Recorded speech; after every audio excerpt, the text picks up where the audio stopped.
Every time I read the Bible, there's always just something else that sticks out to me that has always been there, but just hits me different this time.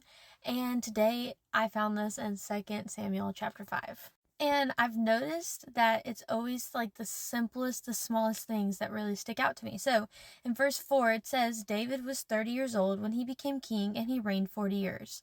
And that may not seem like anything until you realize the parallel.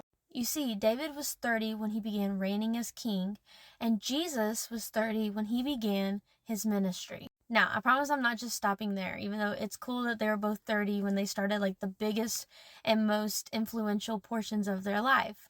But this is what hit me. You see, it goes on to say that David reigned for 40 years.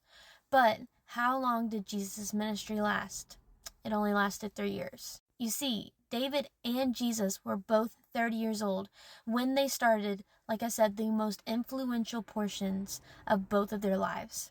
However, David had another 40 years to make an impact, while Jesus only had 3 before his time came. Now, the amazing thing is that we serve a living God. Jesus defeated death. But it makes you sit and think, how much time do I have left?